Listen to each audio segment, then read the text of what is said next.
رسول من انفسکم عزیز علیہ ما عنتم حریص علیکم بالمؤمنین رؤوف الرحیم صدق اللہ العظیم وصدق رسولہ النبی الکریم ونحن علی ذلک لمن الشاہدین والشاکرین والحمد للہ رب العالمین ان اللہ وملائکتہ یصلون علی النبی یا ایہا الذین آمنوا صلوا علیہ وسلموا تسلیما اللہم صل علی سیدنا و مولانا محمد وعلی آل سیدنا و مولانا محمد وبارک وسلم وصل علیہ صلاة و سلام علیکہ یا رسول اللہ الصلاة والسلام علیکہ یا حبیب اللہ الصلاة والسلام علیکہ یا شفیع المذنبین الصلاة والسلام علیکہ یا رحمتا للعالمین۔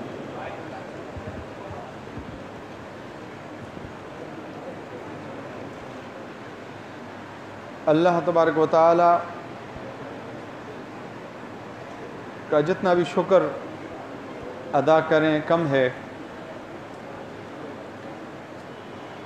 کہ اللہ تبارک و تعالی نے آج کا یہ بابرکت جمعہ ہمیں نصیب فرمایا۔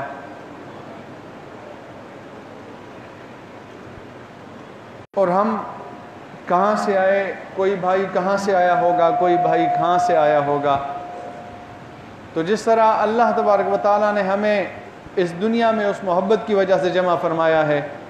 اللہ تبارک و تعالیٰ سے دعا ہے یا اللہ اسی طرح حشر کا دن بھی ہوگا، یا اللہ قیامت کا دن بھی ہوگا، یا اللہ اس موقع پر بھی یا اللہ ہمیں جس طرح یہاں دور دور سے لا کر اکٹھا کیا ہے، یا اللہ اسی محبت کی وجہ سے کہ جو محبت جس کا تو نے وعدہ کیا ہے اپنے حبیب علیہ السلام کی زبان مبارک پر، یا اللہ اس محبت کی وجہ سے یا اللہ اس دن بھی یہ محبت ہمارے کام آئے۔ اللہ تبارک و تعالیٰ نے ہمیں جو نبی دیے، سب سے اعلیٰ و اعلیٰ اولا ہمارا نبی، سب سے بالا و اعلیٰ ہمارا نبی۔ لقد جاءکم رسول من انفسکم عزیز علیہ ما عنتم، کہ تمہارے پاس تم میں سے ہی ایک رسول آئے ہیں، عزیز علیہ ما عنتم، ہر وہ چیز کہ جو تمہیں تکلیف میں ڈالتی ہے، مشکل میں ڈالتی ہے، وہ اس پر بری گراں گزرتی ہے، حریص علیکم، تمہارے اوپر بہت ہی حریص ہیں، بالمؤمنین، اور آ جاؤ مومن ہو جاؤ، رؤوف الرحیم، تو پھر ان کی مہربانی بھی تمہیں ملے گی، ان کی رحمت بھی اللہ تبارک و تعالیٰ تمہیں عطا فرمائے گا۔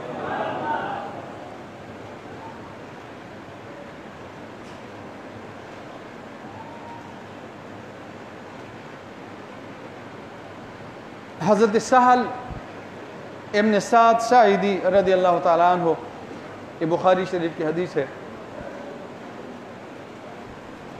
وہ کہتے ہیں کہ ان امرأۃ نسجت بردۃ منسوجۃ، کہ ایک انصاری عورت تھی، اس نے ایک چادر اپنے ہاتھ سے بنائی، ایک چادر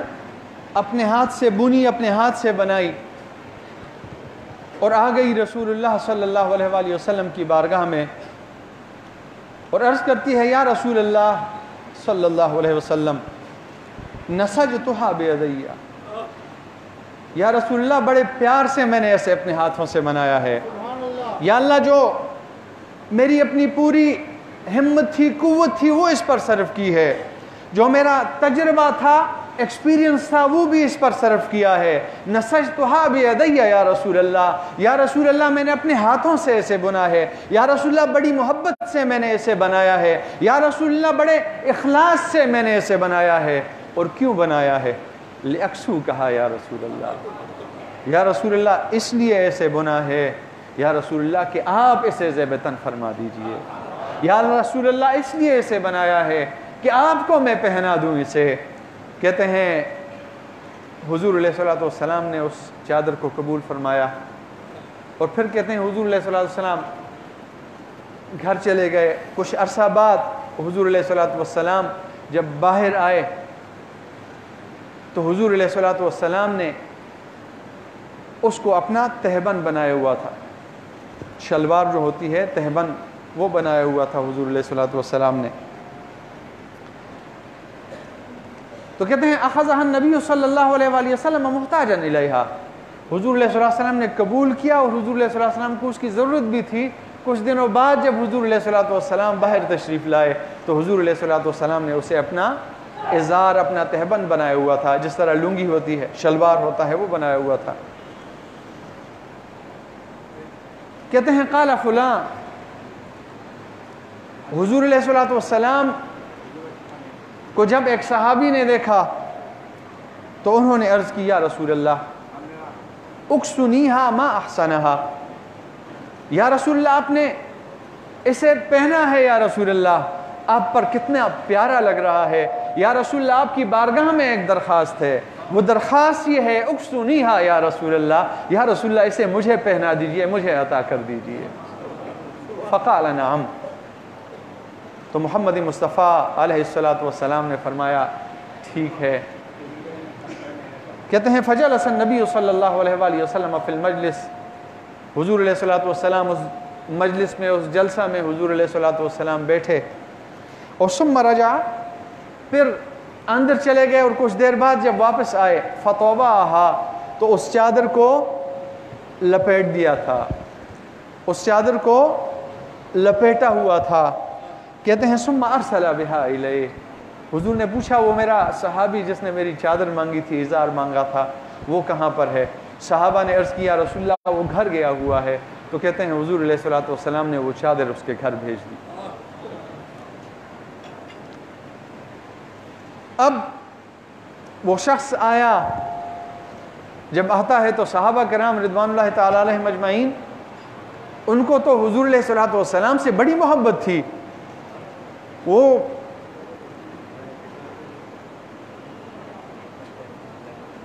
مصر میں جو عورتیں ہیں مصر کی، ان کی انگلیاں کٹ جاتی ہیں لیکن سر کٹاتے ہیں تیرے نام پہ مردان عرب۔ حضور علیہ الصلوۃ والسلام کا نام گرامی آ جائے تو مردان عرب، صحابہ کرام رضوان اللہ تعالی علیہم اجمعین، حضور علیہ الصلوۃ والسلام سے محبت رکھنے والے لوگ، وہ تو اپنے سر کو کٹا دیتے ہیں۔ وہاں پر تو انگلیاں کٹ گئی تھی، پتہ نہیں چلا تھا، یہاں پر تو دیدہ و دانستہ جان بوجھ کر اپنے سر کو کٹانے لگ جاتے ہیں، اس پر تیار ہو جاتے ہیں۔ کہتے ہیں جب وہ شخص آیا تو صحابہ کرام رضوان اللہ تعالی علیہم اجمعین نے ان سے کہا کہ ما احسنتا، صحابہ نے اس سے فرمایا کہ تم نے کوئی اچھا کام نہیں کیا۔ کیوں؟ لبسہ النبی صلی اللہ علیہ وآلہ وسلم محتاجا الیہا، اس لیے کہ رسول اللہ صلی اللہ علیہ وآلہ وسلم نے اسے پہنا تھا اس چادر کو، حضور علیہ الصلوۃ والسلام کو اس کی ضرورت بھی تھی۔ اور اگلی بات کہ ثم سألتہ، پھر بھی تم نے رسول اللہ سے مانگ لیا، وعلمت، اور تجھے اچھا معلوم ہے انہو لا یرد سائلا، کہ جب حضور کی بارگاہ میں کوئی سائل، کوئی سوالی، کوئی مانگتا، کوئی مانگنے والا آ جاتا ہے، تمہیں تو پتہ ہے رسول اللہ کسی کو خالی ہاتھ واپس نہیں دیتا۔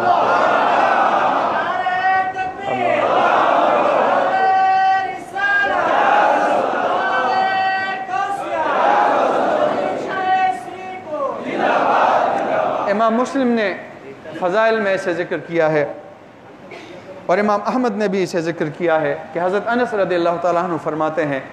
ان رسول اللہ صلی اللہ علیہ وسلم لم يسأل شيئا علی الاسلام الا اعطاه۔ حضرت انس فرماتے ہیں، صحیح حدیث ہے، حضرت انس فرماتے ہیں کہ رسول اللہ صلی اللہ علیہ وآلہ وسلم سے اسلام پر جس نے جو کچھ بھی مانگا ہو ہی نہیں سکتا تھا کہ حضور عطا نہ کرتے۔ جو کچھ بھی جس کسی نے مانگا وہ سب کچھ میرے مصطفیٰ نے اسے عطا کر دیا۔ اور جس طرح روایات میں آتا ہے کہ ایک شخص آیا، اس نے کچھ مانگا، فَأَمَرَ لَهُ بِشَاءٍ كَثِيرٍ بَيْنَ جَبَلَيْن مِنْ شَاءِ الصَّدَقَةِ، حضور علیہ الصلوۃ والسلام نے دو پہاڑوں کے بیچ جو وادی ہوتی ہے، میدان ہوتا ہے، اس میدان میں جتنی بکریاں تھی ہزاروں کی تعداد میں، وہ ساری بکریاں اسے دے دیں۔ اور وہ شخص جب واپس آتا ہے فرجع الی قوم فقال یا قومی، جب واپس آتا ہے اپنی قوم کے پاس تو کہتا ہے اے میری قوم اسلموا، آؤ ایک آسان رستہ بتاتا ہوں، آؤ اسلام لے آؤ، آؤ صرف ایک دفعہ لا الہ الا اللہ محمد الرسول اللہ اپنے دل سے پڑھ لو۔ کیوں؟ اس لیے کہ فَإِنَّ مُحَمَّدًا يُؤْتِي عَطَاءً مَا يَخْشَى الْفَاقَى، اس لیے کہ محمد مصطفیٰ علیہ السلام پھر اس طرح عطا کرتے ہیں، اتنا عطا کر دیتے ہیں، اتنا دیتے ہیں کہ پھر کسی کو فاقے کی ضرورت نہیں، کسی کو فاقہ پھر نہیں پڑتا، کوئی پھر بھوکا نہیں پڑتا۔ آؤ تم ادھر ادھر بھاگتے ہو، رزق کی تلاش میں بھاگتے ہو، آؤ سب سے آسان رستہ بتا دیتا ہوں، سب سے خوبصورت در بتا دیتا ہوں۔ وہ در مصطفیٰ کا ہے، وہ در حبیب خدا کا ہے کہ جس در پر چلے جاؤ فَإِنَّ مُحَمَّدًا يُؤْتِي عَطَاءً مَا يَخْشَى الْفَاقَى، محمد تو وہ بھی لٹا دیتے ہیں، اتنا لٹا دیتے ہیں کہ پھر فاقے کی ضرورت نہیں آتی، پھر فاقے کا خوف نہیں رہتا۔ کون دیتا ہے؟ دینے کو منہ چاہیے، دینے والا ہے سچا ہمارا منہ، اور مانگیں گے مانگے جائیں گے، منہ مانگی پائیں گے۔ سرکار میں نہ لا ہے نہ حاجت اگر کی ہے۔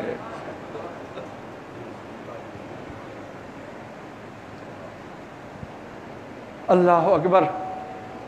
تو صحابہ نے کہا تو نے کیوں مانگا رسول اللہ سے؟ رسول اللہ کو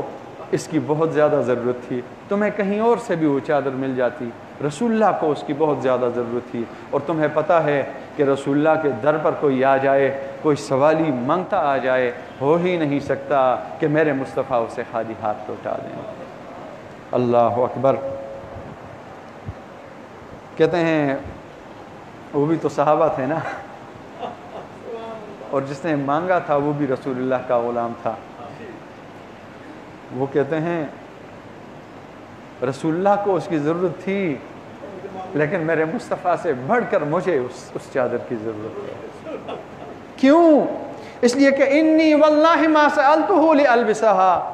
اللہ کی قسم میں نے تو اس لیے نہیں مانگا کہ اسے پہن لوں، اسے زیبتن کروں گا، اس دنیا کی زندگی میں اسے پہننے کے لیے میں نے نہیں مانگا، اللہ کی قسم کھا کر کہتا ہوں انما سألتہ لتکون کفنی، اس لیے مانگا ہے اسے، اس چادر کو رسول اللہ سے اس لیے مانگا ہے کہ مجھے اس چادر کی سب سے زیادہ ضرورت ہے۔ کیوں؟ اس لیے کہ میرے اعمال ہیں، میں نماز بھی پڑھتا ہوں، حج بھی ادا کیا ہے، میں زکوٰۃ بھی دیتا ہوں، اور جو صدقہ و خیرات نوافل وہ بھی ادا کرتا ہوں، لیکن ان اعمال پر اتنا بھروسہ نہیں ہے، ان اعمال پر اتنا اعتبار نہیں ہے کہ جتنا اعتبار، جتنا بھروسہ مجھے اس چادر پر ہے کہ جو چادر میرے حبیب جناب محمد الرسول اللہ صلی اللہ علیہ وآلہ وسلم کے جسم کے ساتھ لگی ہو۔ میں نے تو اس لیے اسے مانگا ہے تاکہ کل جب میں مر جاؤں گا، جب مجھے کفن دیا جائے گا تو کسی اور چیز میں مجھے کفن نہ دیا جائے، بلکہ اسی چادر میں اسی بردہ منسوجہ میں کہ جو میرے حبیب علیہ السلام کے جسم کے ساتھ لگی ہے، اسی چادر میں مجھے کفن دے دیا جائے، میری قبر وہ بھی روشن ہو جائے گی، میری آخرت بھی اللہ تبارک و تعالیٰ سنوار دے گا۔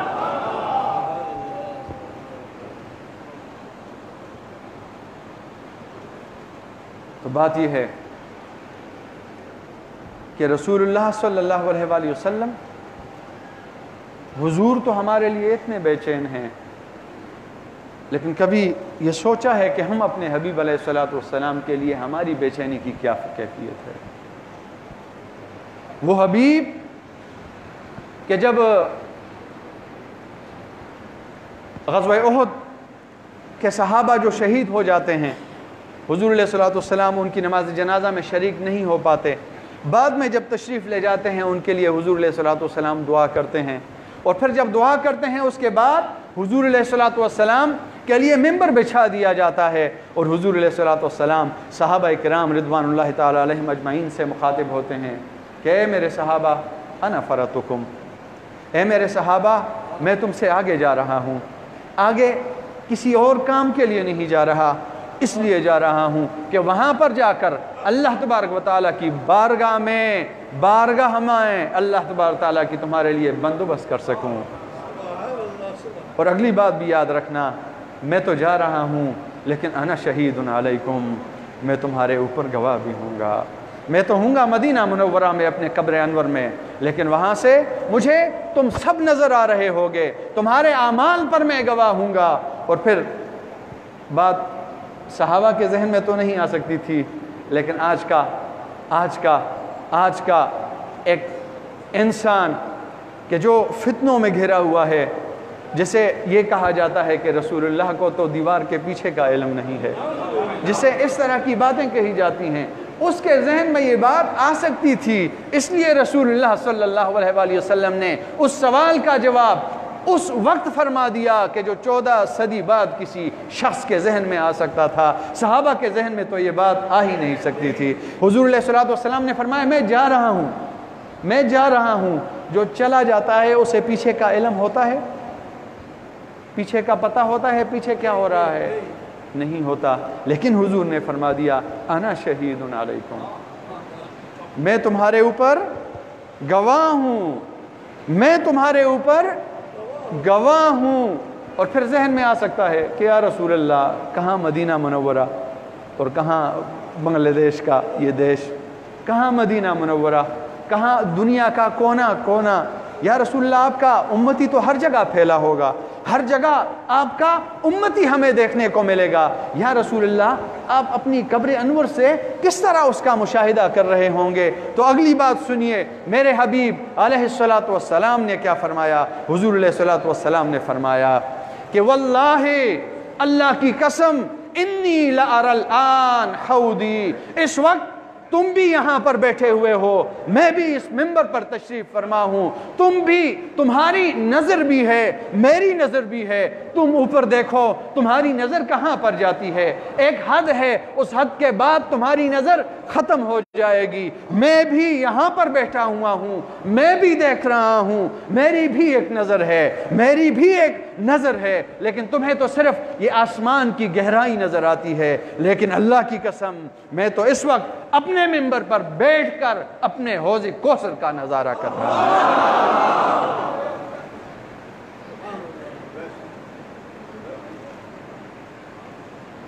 حریص علیکم، کوئی بادشاہ ہو، بہت بڑے عہدے والا ہو، وہ اپنے سے کم تر لوگوں کو پوچھتا بھی نہیں ہے۔ کوئی بہت بڑا ہو، پردھان منتری ہو، عام آدمی کو پوچھتا ہے؟ صرف الیکشن میں پوچھتا ہے، اس کے علاوہ نہیں پوچھتا، کہ جو رحمت للعالمین ہیں، جو سید العالمین ہیں، وہ ہستی ان کی ہمارے ساتھ محبت یہ ہے کہ حضور علیہ السلام کا وہ مرتبہ کہ حضور علیہ السلام نگاہ اٹھا دیں، وہ نگاہ کہاں پر پہنچے؟ وہ نگاہ حضور علیہ السلام کے حوض کوثر پر پہنچے۔ حضور علیہ السلام ہاتھ اٹھا دیں تو وہ ہاتھ کہاں پر پہنچے؟ وہ ہاتھ جنت میں، جو جنت کے بیل ہیں انگور کے، اور انگور کے جو گچھے ہیں ان تک میرے مصطفیٰ کا ہاتھ پہنچ جائے، میرے مصطفیٰ کا اختیار ادھر تک ہو، جہاں جو مقام اور مرتبہ اللہ تبارک و تعالیٰ نے میرے حبیب کو دیا، میرے مصطفیٰ کو دیا، وہ مقام و مرتبہ کسی کو نہیں دیا۔ اس کے باوجود اللہ تبارک و تعالیٰ فرما رہا ہے کہ میں نے اپنے حبیب کو اتنا بڑا مقام عطا کر دیا، لیکن وہ حبیب کسی لمحے بھی ہے امتیوں تمہیں نہیں بھولتا۔ حریص علیکم بالمؤمنین رؤوف الرحیم، وہ تمہارے اوپر حریص ہیں کہ کسی طرح میرا یہ امتی ہے، اس کو نجات مل جائے، کسی طرح میرا یہ امتی ہے اس سے میرا رب راضی ہو جائے، کس طرح میرا یہ امتی ہے اس کو جنت کس طرح ملے گی، اس کو گناہوں سے نجات کس طرح ملے گی، اس کو گناہوں سے کفارہ، گناہوں کی معافی اسے کس طرح ملے گی۔ حریص علیکم بالمؤمنین رؤوف الرحیم، حضور تو اتنی محبت کرتے ہیں، ہماری محبت کتنی ہے اپنے حبیب علیہ السلام کے ساتھ۔ ایک واقعہ ہے بڑا پیارا، اس دن نظر سے گزرا، اگر پورا ہو جائے تو۔